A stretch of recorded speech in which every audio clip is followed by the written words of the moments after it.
내러티브, 개연성, 영화나 소설에서 주로 쓰이는 개념으로 스토리나 시나리오를 사실적으로 전달하기 위해 사용되는 기술적 이야기 구조를 뜻한다. 여기에는 음악, 대사, 소품, 캐릭터성 등 많은 요소가 사용되고 소설의 경우 하나의 세계관을 창조하기까지 한다. 우리가 어떤 작품을 만났을 때 그것에 흥미를 느끼는 것은 그것이 허구라는 사실을 알고 있음에도 불구하고 매우 사실적으로 느껴지기 때문이다. 그도 그럴 수밖에 없는 것이 이 내러티브나 개연성의 재료는 우리가 살아가는 현실 그 자체이기 때문이다.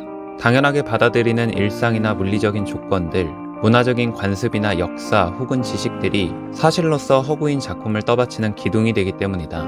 이렇게 충분한 개연성을 얻은 작품들은 수많은 사람들에게 공감을 불러일으키고 명작, 명화로서 칭송되며 오랜 세월을 사랑받게 된다.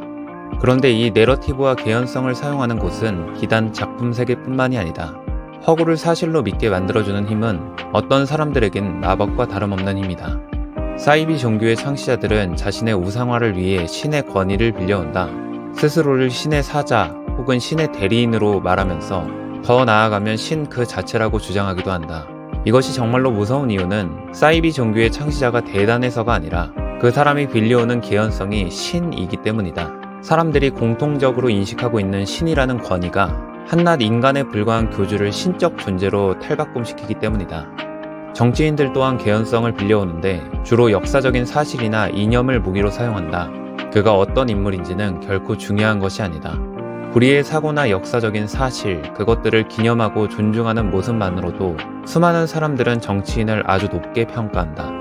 나는 페미니즘을 지지한다 라는 발언만으로도 여성층의 표심을 얻을 수 있고 민주주의라는 이념을 외치기만 해도 마치 민주투사 같은 대접을 받기도 한다.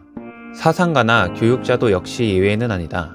훌륭한 사상이나 경전, 논문 등을 인용하고 있지만 아주 극히 일부를 차용해서 사용하고 지나치게 확대 해석하거나 내용을 감추고 이야기한다.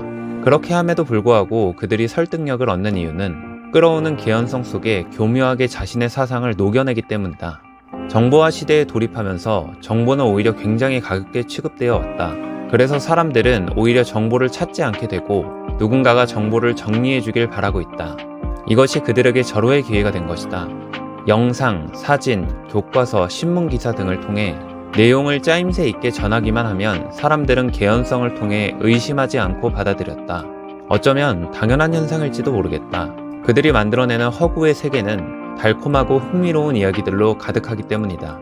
그냥 받아들이고 즐기면 되는데 그것을 의심하고 검증하는 건 정말 따분한 일 아니겠는가? 영화 매트릭스에서 주인공은 빨간 약을 먹고 허구보다 끔찍한 진실을 마주하게 된다. 그곳엔 고통이 있고 절대 넘을 수 없는 적이 있으며 생명을 건 전투를 이어나가야 하는데 만약 파란 약을 먹었다면 현실은 꿈이 되고 행복한 허구의 세계에서 즐겁게 살아갈 수 있었다. 이 또한 얼마나 매력적인 이야기일까? 그렇다면 과연 우리는 어떤 약을 먹어야 하는가? 그것은 참으로 어려운 질문인 것 같다.